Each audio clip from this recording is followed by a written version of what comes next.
Alors, bonjour à tout le monde et bienvenue à cette conférence mensuelle du Cercle Cadre.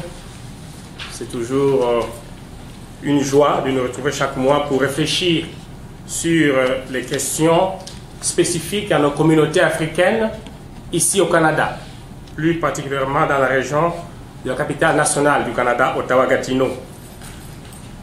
Avant de présenter nos deux conférenciers qui vont nous entretenir aujourd'hui, j'aimerais juste planter le décor, peut-être à partir d'une autre perspective, pour laisser l'espace à nos conférenciers de nous parler de leur sujet aujourd'hui.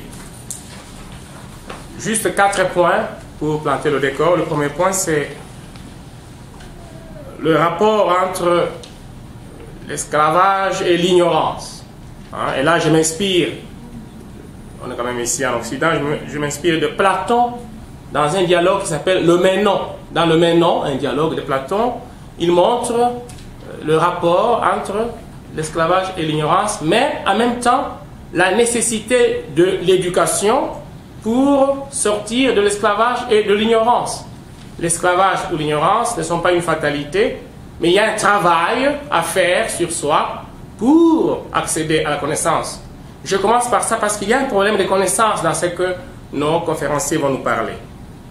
Donc dans Le Ménon, l'esclave du Platon, l'esclave arrive à faire le carré du triangle moyennant l'éducation. Parce que, qu'on ne veuille ou pas, en Occident, la Grèce est comme les ancêtres des Occidentaux. Il y a un problème d'esclavage en Grèce, les esclaves qui étaient considérés comme les outils vivants, les outils vivants, comme dit Aristote. Et dans ce cadre, il y a une dimension du savoir, pour la libération. Donc, toute éducation, tout accès au savoir nécessite un effort, et cet effort est libérateur. Premier cadrage. Deuxième cadrage, c'est le statut de l'écriture ici dans nos sociétés occidentales. Souvent, on dit que nous venons des sociétés orales, c'est vrai. Nos interactions quotidiennes, même quelqu'un qui va en Afrique aujourd'hui, c'est une façon de fonctionner.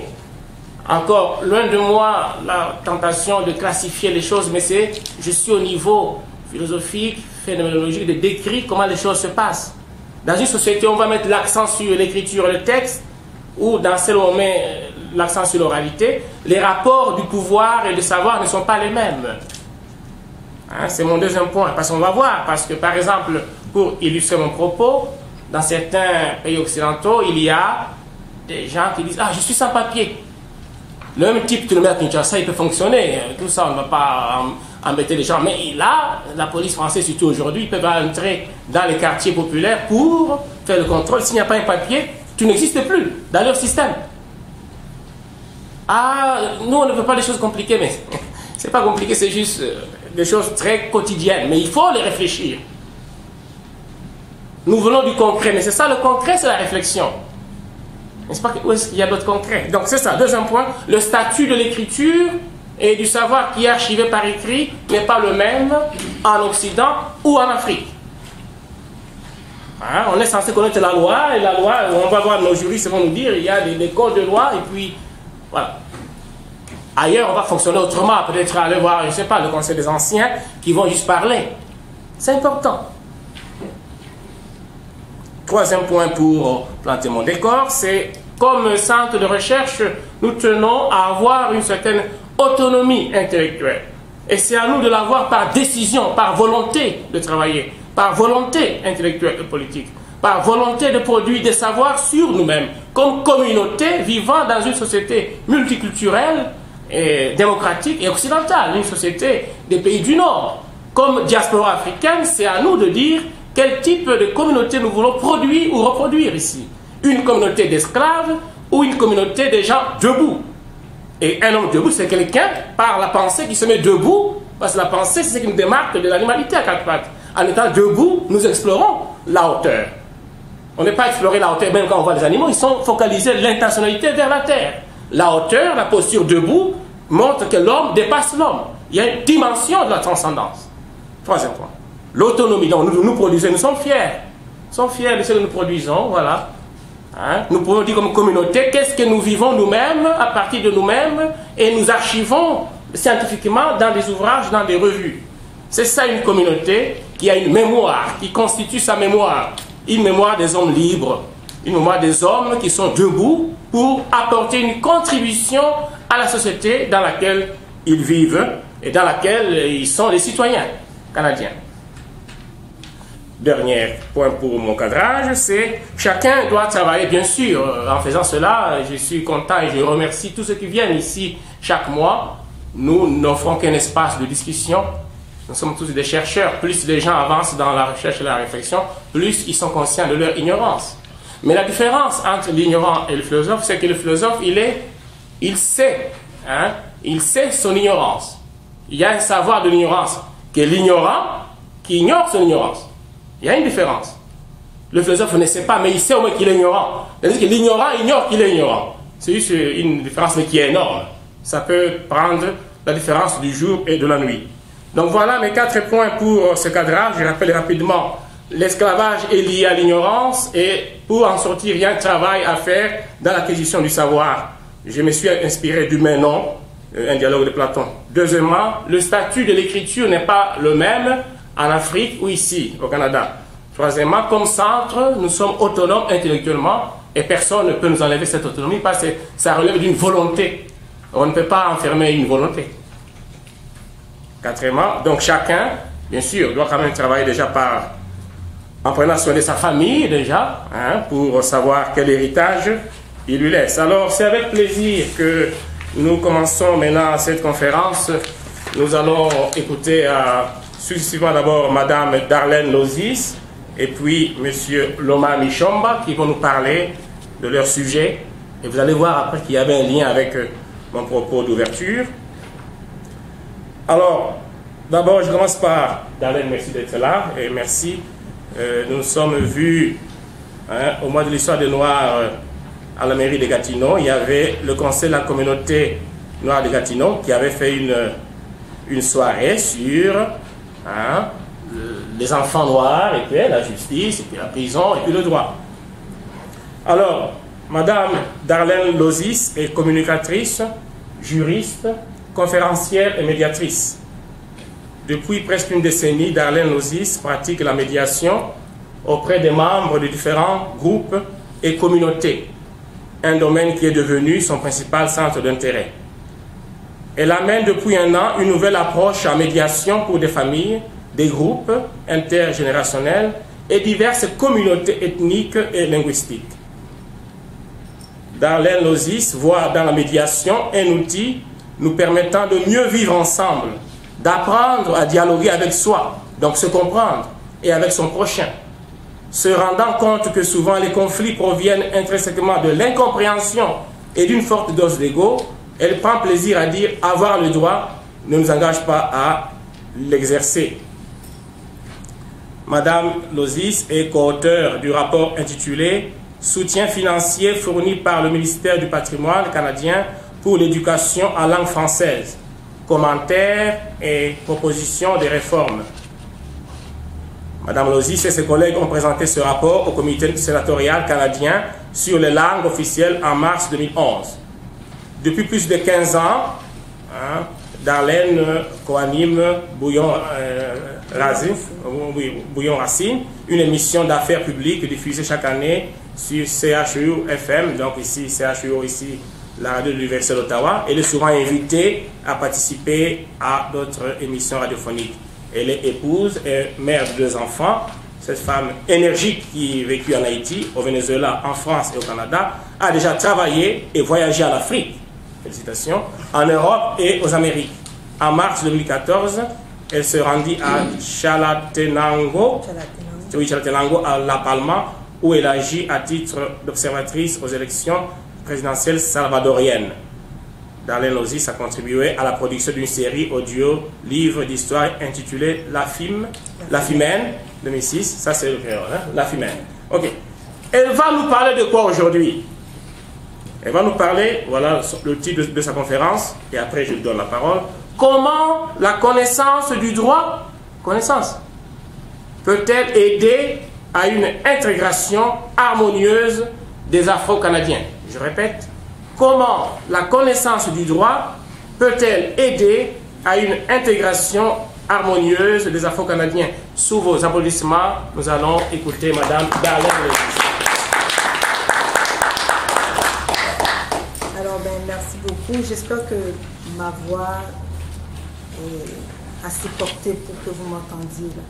Est-ce que ça va avec le ton? Oui? Pas vraiment.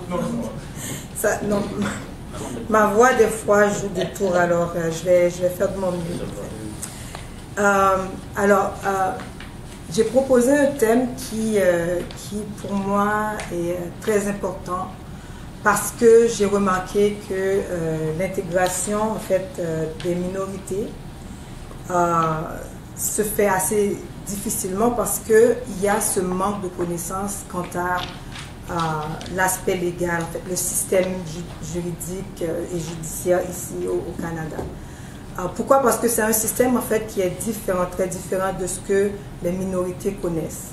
En fait, ne serait-ce que la manière que les gouvernements fonctionnent, parce que généralement on est habitué à un système qui est civiliste.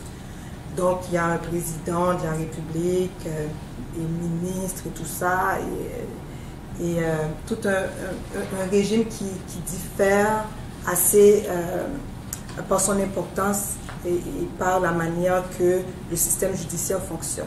Et surtout au Canada, c'est encore plus difficile parce que nous avons deux systèmes juridiques qui cohabitent ensemble. Donc on a le système de common law et le système civiliste qui aussi a toutes ces difficultés. Donc le Québec, on est le seul à utiliser le système civiliste, et au Canada, en fait, partout au Canada, c'est vraiment le common law qui prévaut plutôt. Mais là, avant même d'aborder l'idée de connaissance, de compréhension de ce système-là qui est très vaste, en fait, je ne vais pas entrer dans tout le système parce que ça prendrait des jours à débattre et à comprendre comment fonctionne le système en soi. Mais on va essayer de comprendre aussi ce que c'est l'intégration, en fait. On parle souvent d'intégration.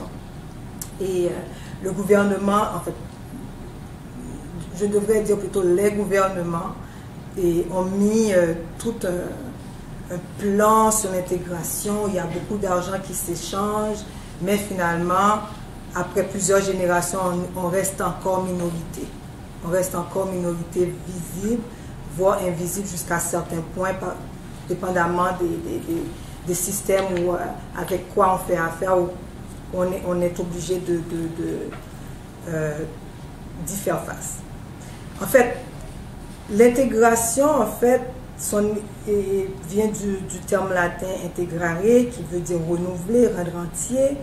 L'intégration désigne aussi le fait d'entrer dans un tout, dans un groupe, dans un pays. Et une grande femme, une philosophe, c'est-à-dire, elle ne savait pas lire, évidemment, mais elle réfléchissait déjà à ce que c'était l'intégration, et elle disait souvent que le fait même d'entrer en rapport avec l'autre est une intégration. Parce que là, il y a ce désir-là de faire un avec l'autre, de comprendre, d'échanger et de partager certaines valeurs et certaines normes. Et cette grande dame n'est nulle autre que ma grand-mère. Elle ne savait pas lire, mais elle a su élever des enfants, je pense qu'ils étaient 8. Et elle a compris rapidement parce que d'Haïti, elle a marié un homme qui venait du nord-ouest, et elle venait du sud. Donc elle s'était intégrée dans cette vie du nord-ouest. Donc elle comprenait déjà. Et donc lorsqu'elle est venue ici, elle a vite compris que il y a des éléments qui sont très importants à cette intégration-là. Et elle le disait, et tous les philosophes, les sociologues ont travaillé et ont vu que cette intégration n'est pas statique. C'est une intégration qui est toujours en mouvance, parce que le but ultime, en fait, idéalement, l'intégration vient avec cette idée-là où on devient invisible dans la communauté d'accueil. Donc ça veut dire qu'il n'y a plus de ségrégation occupationnelle ou territoriale. Malgré que pour nous, en fait, en ce qui concerne les minorités dans cette réalité nord-américaine, pour ne pas aller plus loin en Europe et tout ça, on reste encore visible. Donc ça veut dire que au-delà de ce désir d'intégrer, au-delà de ce que le pays d'accueil peut nous offrir dans cette intégration-là, il reste encore, même après plusieurs générations, on est encore des immigrants, des migrés, des gens qui viennent pour quelque chose, pour obtenir quelque chose. Et donc, on aurait pu dire beaucoup, moi je ne suis pas sociologue, vous le savez, mais je voulais quand même prêter à ce jeu-là pour asseoir l'idée de cette intégration-là. Et beaucoup de sociologues parlent que pour s'intégrer, il y a certaines conditions. Donc ces conditions-là, entre autres, c'est investir dans l'éducation, le développement d'un réseau associatif. Comme on fait généralement, la première des choses qu'on fait, c'est de dire, ok, est-ce qu'il y a, si on vient du Congo, est-ce qu'il y a une association congolaise? Est-ce qu'il y a une association haïtienne et plus? Donc on essaye quand même dans ce désir de s'intégrer au sein de la grande majorité, on veut aussi, de manière plus informelle, trouver ce lien-là, le lien de cette patrie qu'on a laissée. Et donc, il y a le délaissement du besoin de retour pour s'intégrer à un certain moment où on se dit, bon, là, on fait notre place, on est intégré dans la vie quotidienne. Puis ce désir de retourner n'est plus là. Mais ça va venir avec, effectivement, les étapes de cette intégration-là. Comme on dit, l'intégration est en mouvance. Ça vient avec tout ce qui se passe dans la société. Et là, on décide, OK, en fonction de ce qu'on est, en fonction de cette intégration, on a un emploi, on a ci, on a ça. Maintenant, l'idée de retourner n'est plus vraiment notre préoccupation première. Et la revendication, évidemment, du droit à la ressemblance, plutôt qu'à la différence. Et c'est ça que beaucoup d'entre nous cherchent. On essaie à un certain moment de se dire que, bon, on a posé pignon sur rue, on est là, pour beaucoup d'entre nous, on a des enfants. Et donc, pour nous, on devrait tout simplement être vu comme le Canadien, ou la Canadienne, ou la résidente permanente, ou le résident permanent, avec tout ce qu'on apporte à la société. Mais malheureusement, on sait que c'est pas ça. Donc, ce processus-là qui amène l'adaptation fonctionnelle, où on doit se trouver un emploi, un logement, parce que c'est tout ça, c'est tous ces éléments qui vont nous amener vers cette intégration-là. Et cette adaptation sociale où on va créer une identité qui est propre à nous comme individus, et une identité qui est propre aux associations, aux groupes de provenance. D'où, en fait, je parle de tout ça parce que vous allez voir le lien avec l'idée de comprendre le système judiciaire, parce que dans les établissements carcéraux, ils font cette différence-là. Dans les statistiques, vous allez voir que les différences sont faites par les autorités canadiennes. Et c'est très important parce que, en fonction de ça, vous allez voir qu'effectivement, il y a beaucoup à faire et la meilleure compréhension de ce système va nous permettre d'évoluer et d'aller plus loin. Et donc, et cette adaptation culturelle, donc on va vraiment s'imprégner des valeurs et des modes de pensée, d'agir de la communauté d'accueil. D'ailleurs, qui en fait, pour beaucoup de personnes qui n'ont pas pu passer certaines étapes de cette intégration, vont heurter à un mur où ça va créer un clash intergénérationnel, où les parents vont vouloir imposer leur éducation, leur manière de voir, leurs valeurs à leurs enfants, et leurs enfants qui déjà se sont intégrés parce qu'ils n'ont pas vécu certains chocs culturels auxquels les parents ont dû faire face, vont avoir ce problème d'incompréhension et qui vont leur suivre dans leur cheminement et qui, malheureusement, vont amener beaucoup d'entre eux vers ce milieu malheureusement lugubre qu'est l'établissement carcéral pour beaucoup d'entre eux. Et donc, les obstacles pour cette intégration, je l'ai dit, c'est le choc culturel, qui d'ailleurs on peut disséquer en quatre parties. Il y a la lune de miel, où on est vraiment content. Oh, le Canada, c'est extraordinaire. Beaucoup d'entre nous vont comparer le Canada avec la France, l'Europe ou avec les États-Unis, dépendamment de notre provenance. Et dire, oh, le Canada n'est pas comme la France, c'est plus ouvert, c'est plus accueillant, c'est plus ci, c'est plus ça.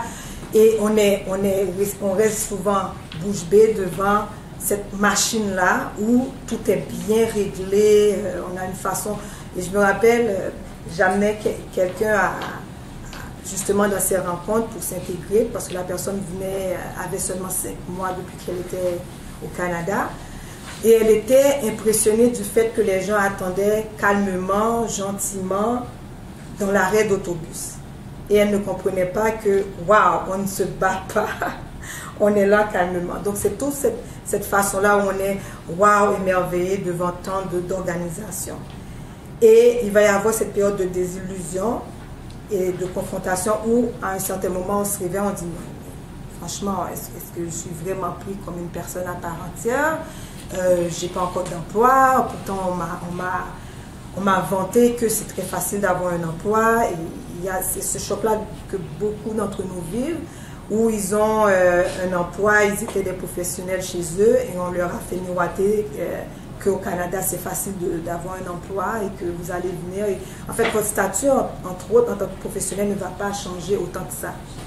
Et donc il y a ce réveil-là qui est assez brusque, assez difficile, qui va amener à l'abattement nerveux et à l'ajustement, parce qu'il y en a qui vont rester pris dans ce bouillonnement émotionnel, psychologique, qui soit ne vont pas avoir l'emploi, vont avoir de la difficulté à se trouver un logis adéquat, et qui vont faire face aussi au système éducationnel qui est différent de ce qu'ils savent. Donc les enfants qui ont une permission jusqu'à dire excessive, et des jeunes qui à un certain moment vont se rebeller en fonction de ce qu'ils voient maintenant, de ce qu'ils comprennent maintenant. Et l'école qui, selon moi, et on a souvent critiqué ça, au lieu de dire ok, vous avez des responsabilités ainsi que des droits, vont mettre beaucoup l'accent sur les droits. Et donc il y a beaucoup d'incompréhension entre les parents et les enfants qui vont amener à des difficultés sociales très importantes et qui vont amener jusqu'à la division quasiment des familles. Et ça, c'est une crise et c'est vraiment difficile de le vivre et de le voir, parce qu'il y a des familles afro-caribéennes et africaines qui sont éparpillées parce que la relation entre femmes et hommes est différente, la relation entre parents et enfants est différente, et donc ça amène des crises, et le système judiciaire commence à en avoir beaucoup de cas sur les bras, et sans compter l'aide à l'enfance qui en fait en accueille, mon Dieu, sans exagérer, pendant un mois, moi j'ai vu plus ou moins des statistiques, des centaines d'enfants. Et on est minoritaire, souvenez-vous, on est minoritaire ici au Canada. Il y a le choc discriminatoire lié à l'emploi, au logement, à l'éducation et des services publics. Le fait même de ne pas comprendre le système fait en sorte que beaucoup de parents vont heurter, ou beaucoup de gens vont se heurter à cette manière-là d'interagir avec les gens. Ils ne savent pas qu'il y a certaines questions qu'un propriétaire, mais un locateur, comme on dit, ne peut pas leur poser. Il y a certaines questions à l'emploi, on ne peut pas nous poser. Il y a des commentaires qu'un professeur va... Je le dis maintenant parce que ça me vient, cette semaine j'ai eu un dossier où le jeune parlait avec son ami, la prof était fâchée ou elle en avait marre, et de lui dire que moi, tu parles beaucoup, j'aime pas quand tu parles, surtout que tu fais des gestes de fille. Et je connais bien, hein, tu es un homosexuel, un petit gay là, et donc tu es en train de bouleverser ma classe et tout ça. Et l'enfant d'accepter ça, de ne pas réagir en pensant que c'était correct, que la professeure avait le droit de lui sortir ces commentaires-là. Et quand, en fait, pour une raison, il y a un étudiant qui appelle à la maison, qui fait le commentaire, qui dit « Ah, mais tu sais, tu vois, hein, et la prof avait raison, c'est vrai que tu parles comme un gay. » Et donc, il commence à se moquer de lui. Et c'est là, quand la mère a entendu ça, la mère a dit « Explique-moi donc ce qui se passe là. » Et c'est là que la mère a su que la prof avait dit ça. Et donc, l'enfant il est postatisé. Et les enfants commencent à se moquer de lui. Donc, qu'est-ce qu'on fait avec ça? C'est tout ça, c'est toutes ces difficultés de savoir, de connaître nos droits, nos devoirs, nos responsabilités, qui fait en sorte que ça devient très difficile, très compliqué pour cette intégration-là chez les immigrants. En fait, on parle souvent d'Afro-Canadiens avant, et je dis souvent à nos communautés, c'est sûr qu'à l'époque où le gouvernement est venu avec tout cette idée de nous nommer tous des minorités visibles, de mettre les 4 groupes, qui étaient en fait poussés par certains activistes, entre autres anglophones, qui demandaient qu'il faut que le gouvernement revoie la loi sur l'emploi et qu'il se rend compte qu'il y a beaucoup de discrimination envers certaines personnes, envers certains groupes. Et donc, ces gens ont beaucoup travaillé à ce que le gouvernement finalement adopte cette loi-là qui a permis de créer les quatre groupes que vous connaissez tous, les personnes à mobilité réduite, les minorités visibles, les femmes et les autochtones.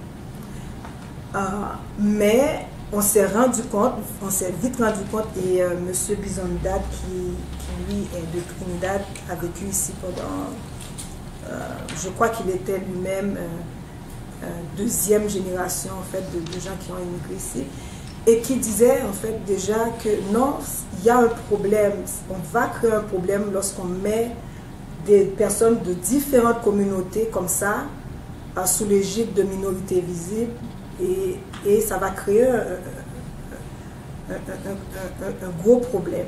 Un gros problème dans l'employabilité, parce qu'on s'est rendu compte que avec l'idée de minorité visible, il y a les Philippins, les Asiatiques, les Noirs de tout part, les Hispaniques. Donc c'est comme si on prend un panier puis on mettait tous les ingrédients dedans. Et puis finalement, ce que ça fait, c'est que nos réalités ne sont pas les mêmes. Donc le gouvernement, les gens ne se rendent pas compte que les réalités ne sont pas les mêmes. Ce qui est d'ailleurs bizarre, je le disais, je me rappelle en fac de droit, que lorsqu'on nous voyait tous ensemble assis, les gens disaient « oh, c'est le ghetto ». Et beaucoup de gens faisaient en sorte qu'ils s'éloignaient l'un de l'autre pour ne pas être mis dans cette mentalité-là, dans ce panier de ghetto. Et ce qui est bizarre, c'est qu'on se rendait compte nous-mêmes qui étaient dans ce soi-disant ghetto qu'on ne se connaissait même pas au niveau culturel. C'est sûr que moi, je peux bien dire que je suis afro-canadienne, afro-haïtienne, mais il reste que certaines réalités de l'Afrique, en fait, du continent africain, je ne les connais pas. Et donc, il fallait qu'on s'éduque tout le temps, et les Africains ne connaissaient pas non plus la réalité des Antillais. Donc, ça veut dire que tout ça, on se rend compte aussi que avec ça, les statistiques le démontrent aussi encore, qu'on est ceux qui ont le plus de scolarité. En fait, on a beaucoup de PhD, en fait, de docteurs, de gens qui ont fait des maîtrises, mais encore, on reste sous-employé, en fait. Soit on a un emploi qui n'est pas à notre niveau, soit on n'a pas d'emploi. Donc, c'est ça la réalité. Donc, il y a beaucoup de ce choc de discrimination. En fait, moi, ce que je disais, en fait, ce que je dis souvent à des communautés, c'est de faire pression pour que nous-mêmes, nous nous définissons. Nous connaissons mieux notre réalité, ou nos réalités. C'était à nous d'aller chercher cette définition-là. Pourquoi? Pour que, justement, les gouvernements se rendent compte que nos réalités sont différentes des Blancs, des Hispaniques, des Asiatiques, et qu'il faut à un certain moment se lever pour qu'on nous voit avec ce qu'on a comme bagage et ce qu'on peut offrir au Canada.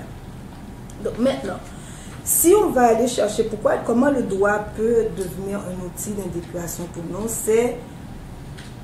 il faut absolument qu'on revisite l'idée des normes et des valeurs. Lorsqu'on s'intègre dans une société, on embrasse aussi les valeurs et les normes. Ce que ça fait, c'est que ça vient avec tout le bagage social qui est leur façon de fonctionner, le système, les systèmes gouvernementaux, les systèmes judiciaires, l'éducation, tout ce qui fait en sorte qu'une société est ce qu'elle est. Si nous-mêmes nous demander, c'est que est-ce que nos relations entre nous là, a un sens vraiment? Est-ce que nos relations nous permettent vraiment de nous intégrer comme on devrait l'être dans la communauté d'accueil? C'est-à-dire, en fait, notre relation, en fait, si on est marié, homme-femme, ou si on sort avec quelqu'un, est-ce que notre relation est en diapason avec ce que la société d'accueil prône?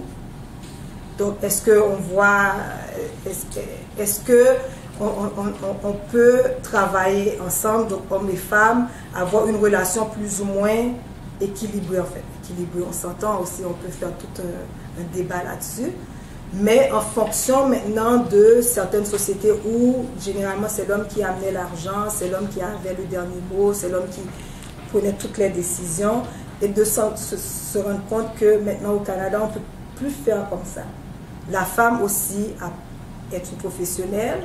Elle apporte de l'argent sur la table, elle élève, elle est aussi une professionnelle qui est demandée aussi ailleurs, pas nécessairement, pas seulement dans son milieu de travail, et que maintenant il faut discuter, il faut négocier. La société fait en sorte que tout se passe par négociation, on ne peut pas tout simplement imposer notre point de vue.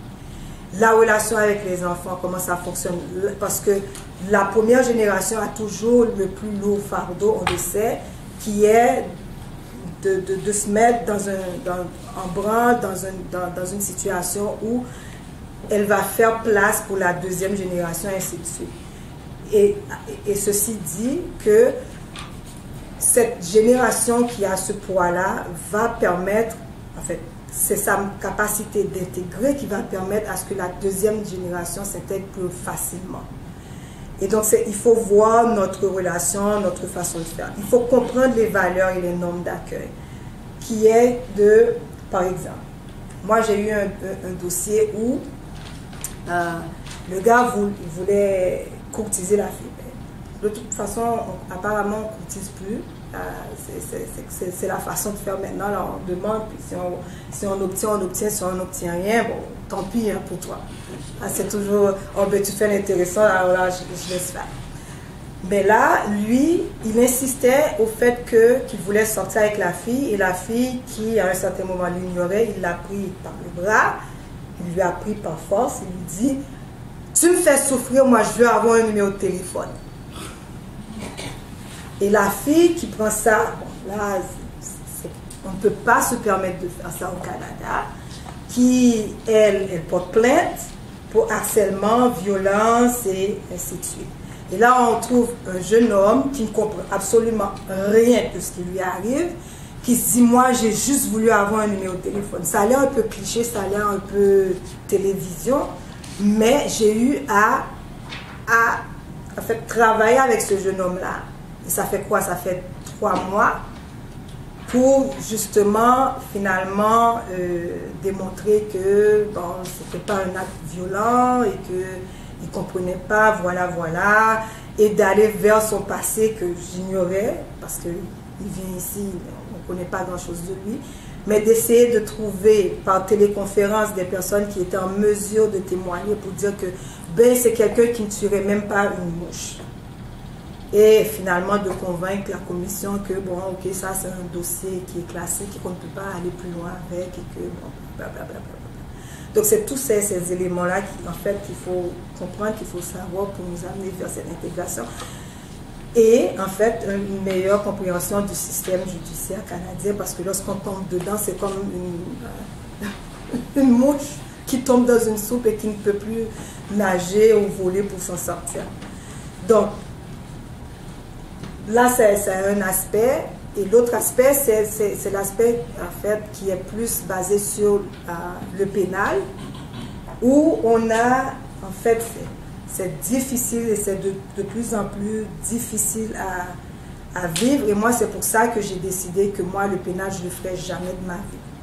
Parce que j'étais fatiguée de voir à la cour ici beaucoup de Noirs qui arrivaient comme ça dans la salle 5.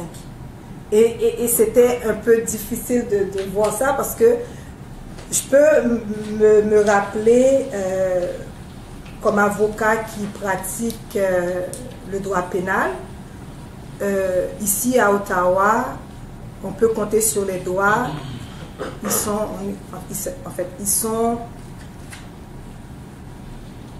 5 et il n'y a pas de femmes. J'étais la seule à être une femme. C'était que des hommes.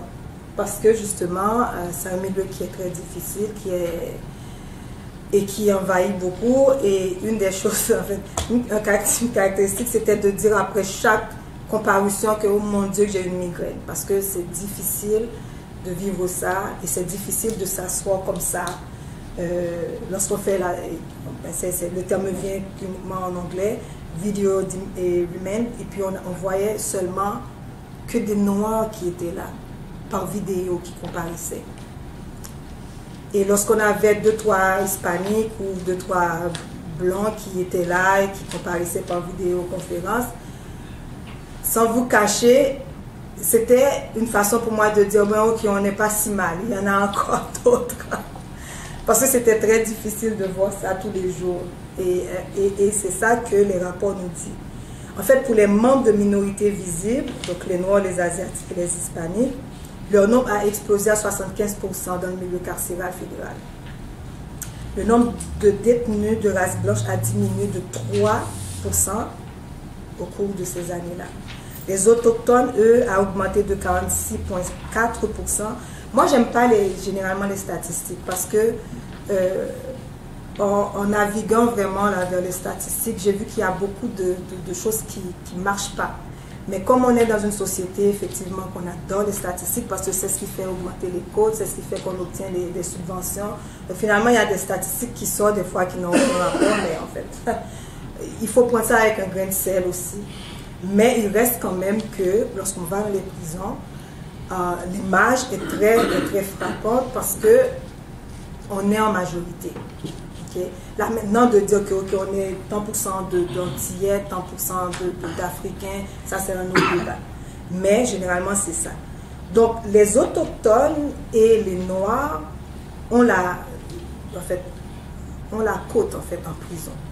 Pourtant on est vraiment minoritaire par rapport à cette grande majorité canadienne. Donc, les autochtones, maintenant, comme j'ai dit, représentent 46,4%. Selon ça, c'est selon le rapport de l'enquêteur correctionnel Howard Sappers, qui est sorti cette année et qui a dressé, en fait, cette image assez difficile.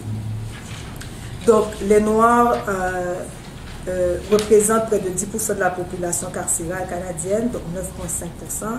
Alors qu'ils représentent moins de 3% de la population civile ici au Canada.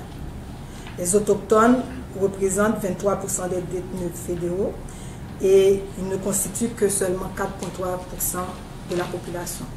Et moi, il y a une chose qui m'a beaucoup intriguée. Moi, je me rappelle quand j'ai été la première fois dans les prisons, et les prisons pour femmes, les femmes autochtones, je dirais, de vue comme ça, là j'ai les chiffres, mais était carrément à 90%. Parce qu'on dirait qu'il n'y avait que ça. C'était vraiment la réserve.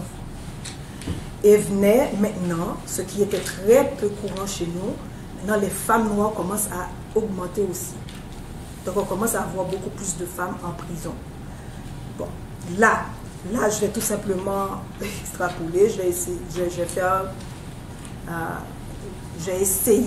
de faire une analyse rapide qui n'a peut-être pas son poids, mais de dire que c'est peut-être parce que maintenant que il y a beaucoup de précarité, on sait, beaucoup de difficultés à se trouver un emploi, et beaucoup de femmes commencent à se lancer dans ce marché lucratif qu'est la drogue. Donc beaucoup de femmes noires commencent à rentrer dedans. Et aussi parce que les hommes noirs commencent à dénoncer des femmes, donc à porter plainte contre leurs propres femmes, ex et tout ça. Et c'est extraordinaire de voir comment que les hommes noirs ont aussi changé, contrairement à ce qu'on pense que oh, les femmes noires, c'est comme la police, la justice, c'est votre mari et donc c'est nous qui payons le prix. Mais maintenant, les femmes noires commencent à autant payer que les hommes noirs ici au Canada.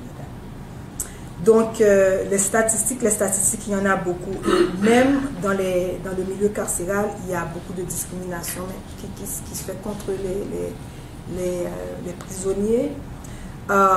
Ils sont 30% de moins qui sont condamnés pour les Noirs de crimes sexuels. Voilà comment je vais vous expliquer ça. Les Noirs sont en grande majorité par rapport aux blancs, comme on dit, dans le milieu carcéral. Mais en ce qui concerne les infractions qui nous sont le plus reprochées ou qui nous forcent à aller dans des prisons, c'est la drogue, le vol et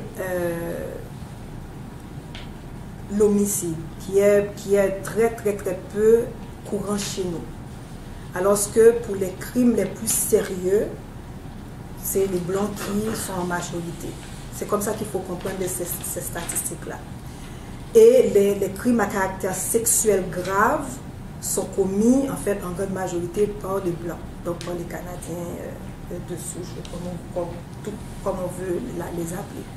Donc ce qui fait que, en fait, compte, et il y a beaucoup d'entre nous, il y a des avocats aussi canadiens qui commencent à parler de ça et qui disaient que mais c'est bizarre parce qu'il y a des crimes qui sont reprochés aux communautés noires, mais qui sont des crimes vraiment là, mineurs.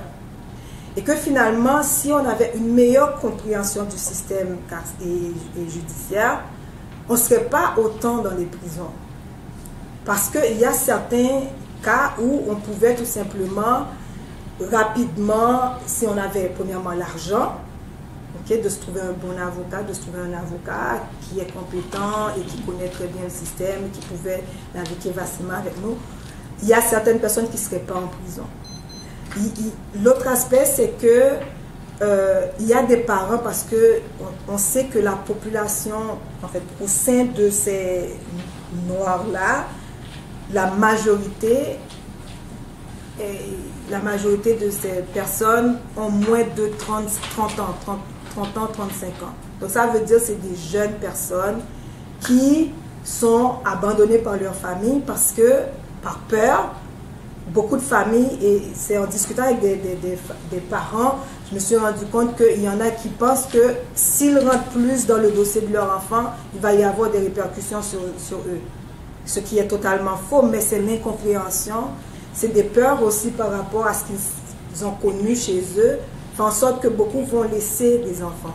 Alors que quand un juge va voir un jeune de 16 ans, par exemple, de 18 ans, qui vient à peine d'avoir 18 ans, qui a commis une infraction à caractère mineur, le juge va trancher vraiment en fonction de l'appui que cet enfant va avoir de ses parents. C'est faux à dire, mais c'est vrai. Je l'ai vu en cours où des juges ont vu que les parents étaient là, ont supporté, ont soutenu l'enfant, et de se dire que bon, ça c'est un cas qui ne va pas revenir, il ne va pas y avoir de récidive, il ne va pas récidiver. Donc, les parents vont être là pour l'épauler et l'aider à retrouver le droit chemin, et les juges généralement vont être très cléments envers ces enfants-là, ces jeunes-là. Mais quand les parents abandonnent l'enfant, il est seul, il fait face seul au système, ben, ce qui arrive, c'est que l'enfant, il va apprendre des meilleurs maîtres, comme on dit. Et ces meilleurs maîtres sont qui? Ceux qu'il va rencontrer en prison. Et donc finalement, il va récidiver et il va avoir un casier qui est très, très, très, très important. Donc comment peut-on faire vraiment pour que le droit devienne un outil important qui nous aide à naviguer, à mieux nous intégrer, à mieux comprendre et à mieux nous fondre en fait. Bon, le choc qu'on va toujours avoir, c'est que parce qu'on vit dans une société et parce que l'histoire est lourde et que la différence de peau a été vraiment le côté central en fait de ce qu'on vit maintenant, qui est noir-blanc, qui est asiatique-autochtone. Donc on a divisé les communautés, les groupes, les pays et tout ça. Et ça va rester un choc où, ben, même après 3, 4, 5 générations, comme les Africains en fait, les Afro-Canadiens de Halifax par exemple, qui malgré des mon Dieu là, on peut même plus parler de 4e génération. Moi j'en connais qui n'ont aucun lien avec l'Afrique, qui ne savent absolument rien, et qui se rappellent que leurs grands-parents ont parlé de Champlain, donc des générations, sur une centenaire, en fait, centenaire, si je peux me permettre de le dire ainsi. Et j'ai vécu avec ces gens-là pendant plusieurs mois à Halifax pour pouvoir comprendre en fait ces gens. Donc on se rappelle très bien de l'Afriqueville qui a été fermée par le gouvernement à l'époque. Et ces gens qui, même après toutes ces générations, vont se faire demander d'où venez-vous? Je suis canadienne, oui, mais vos parents, mais je ne sais pas parce qu'ils sont canadiens, ils étaient là, donc je ne peux pas. Et donc ça reste un choc. Et ce choc-là, c'est justement parce que à un certain moment, il faut discuter au sein de notre famille l'identité en fait. Quelle est cette identité? Et je pense que pour cette intégration-là, pour ces générations à venir, je dépasse. Non, ok. Il faut parler de l'identité parce que l'identité reste centrale dans ce que les jeunes vont avoir à poser comme geste. Donc cette 2e, 3e génération vont être marquées par cette identité. Pourquoi je le dis? Parce que pour avoir été à l'école privée, avoir fait le tralala et tout ça, quand je vais chercher un emploi et que j'ai des collègues que j'ai vus, qui ont passé, je me rappelle ma première entrevue d'embauche, et sérieuse, où j'ai eu 2, 3 amis qui ont fait le secondaire avec moi, et je sais qu'ils n'avaient pas autant d'éducation que moi. Et on est arrivé là à l'entrevue, ils ont obtenu le poste et moi j'avais pas le poste. Et je comprenais absolument pas pourquoi j'avais pas le poste. Je dis mais c'est pas possible. C'est des gens qui n'ont même pas été à l'université alors que moi j'ai été à l'université, j'ai fait ci, j'ai fait ça et tout ça. Et donc finalement on arrive là, ils ont obtenu le poste et moi j'ai pas eu d'emploi. Et donc ça c'est ce genre de choc auquel on doit préparer nos jeunes. Ça veut dire que l'éducation ne peut pas garantir un emploi et beaucoup de jeunes que je vois en prison, c'est ce qu'ils me disent. L'éducation ne peut pas me garantir un emploi. Moi, ce que je dis, et c'est ce que je dis à les enfants, c'est que l'éducation est là pour justement t'amener à aller plus loin des connaissances que tu as acquises au sein de la famille, dans ta jeunesse et finalement, cette éducation va t'amener à être la meilleure personne que tu puisses être.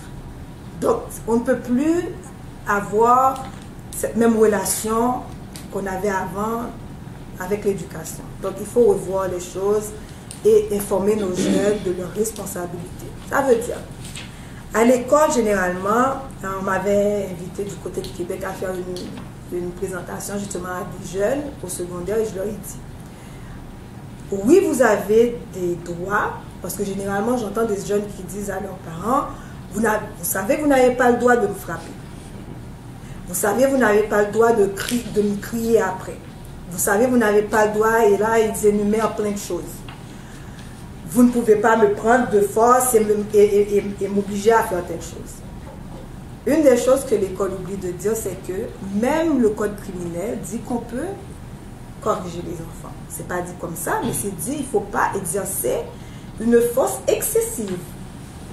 Mais on ne dit pas ça aux jeunes. Bon. Là, c'est un autre débat. Parce que je me rappelle, dans mon cours de pénal, mon premier cours de pénal, il y a eu tout un débat par rapport à ça.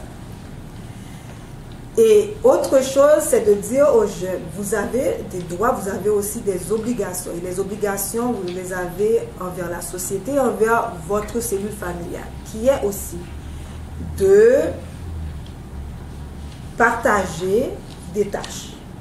Donc, il y a des jeunes qui disent, mais non, je ne peux pas travailler à la maison parce que c'est de l'exploitation. Il n'y a nulle part. Il y a nul endroit où c'est écrit c'est de l'exploitation de te faire la vaisselle, par exemple. Il n'y a nul endroit dans le code, dans les lois canadiennes où ils disent tu n'as pas le droit de tondre le gazon. Donc, c'est de les amener pour des choses simples, aussi simples que ça, aussi mineures que ça, de leur dire vous avez des responsabilités envers vos parents et envers la société canadienne. Et quand j'ai commencé à faire ça, il y en a qui ont dit, ah ok, donc il a le droit de me dire de faire la vaisselle 2 fois de la semaine. Ouais, il a le droit, ton père ou ta mère, de te le dire. Et c'est des choses aussi simples que ça qui font en sorte que le jeune va demander ou va revendiquer ses droits et qu'il ne veut rien faire. Le parent va monter de cran, il va y avoir ci, puis là, et beaucoup de parents, c'est difficile devant un enfant qui nous remet notre monnaie et va pris d'un coup, va secouer un petit peu là et d'entendre le voisin qui entend un bruit, l'enfant crie ou l'enfant dit oh mon père va me tuer et là appelle la police, il y a les travailleurs sociaux qui arrivent et ainsi de suite et on sait ce qui va arriver après. Et donc c'était vraiment, et c'est ça que je dis souvent, on a mis beaucoup d'argent à l'intégration, ce qui est bien dans les plans d'intégration. Le gouvernement québécois, on a dépensé, je vous dis là, des millions pour ça, mais il reste qu'il y a un aspect qui a toujours été ignoré ou négligé, c'est l'aspect judiciaire. Pourtant, beaucoup de problèmes qui arrivent, et c'est pour ça que les prisons se remplissent maintenant, c'est parce qu'il y a une incompréhension des droits et des devoirs, des obligations.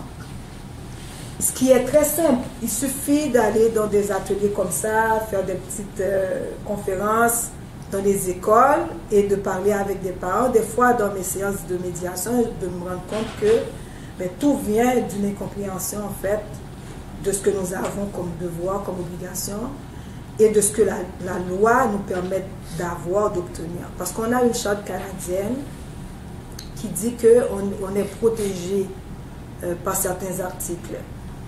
Et ces articles sont peu connus ou tout simplement pas connus du public. Et donc, ce qui arrive, c'est pour ça que c'est plus rare ici au Canada, ce qui est très bien, c'est que, contrairement en France, quand je l'ai vécu, où j'ai passé l'entrevue, je me rappelle, où à la fin de l'entrevue, ce qui m'a sidéré, en fait, l'intervieweur me dit ta chemise est belle, j'ai dit merci, il me dit mais tu aurais pu l'ouvrir un petit peu plus. Et ce qu'on ne vit pas ici au Canada, thank God, comme on dit, mais au niveau de l'emploi, c'est ça justement, beaucoup d'entre nous ne connaissent pas nos droits. Et il y a beaucoup de licenciements qui se fait ici au Canada, et c'est quand on est vraiment dedans, on se rend compte qu'on a été victime de discrimination, d'harcèlement, de tout ce qu'on peut imaginer. Et donc, le fait de savoir, en fait, que sont nos droits, on vit mieux la réalité canadienne, on vit mieux avec nos pères, on sait quand agir, quand ne pas agir, quand crier, quand ne pas crier. Donc, on sait, pour des choses aussi simples que ça, on commence une belle petite fête, puis le bruit, et là, le voisin qui appelle, moi, il y a beaucoup de choses comme ça, c'est anodin, mais ça a tout son poids, où on appelle la police et on est vexé de se faire appeler, ou de payer une amende pour X parce que en fait on pensait que c'était correct de faire du bruit à 2 heures du matin, d'avoir le party et puis de manger des choses qui peut ne pas être bien vues ou bien perçues par nos concitoyens. Et donc c'est des choses qui sont simples comme ça. Et lorsqu'on commence à faire des débats, et on se rend compte que l'ampleur est extraordinaire et qu'il faut comprendre, en fait, avoir le droit 101. Moi, je dis souvent, il faut avoir le droit 101. Tout immigrant devrait avoir cette formation-là. Et ce n'est pas seulement que les immigrants, je m'en suis rendu compte aussi que c'est la même chose pour beaucoup de Canadiens, surtout les Canadiens qui sont peu nantis. Ils ne savent pas que sont leurs droits, que sont leurs responsabilités et que sont leurs devoirs vis-à-vis de leurs concitoyens. Et donc, il y a fort à dire, je vais rester là.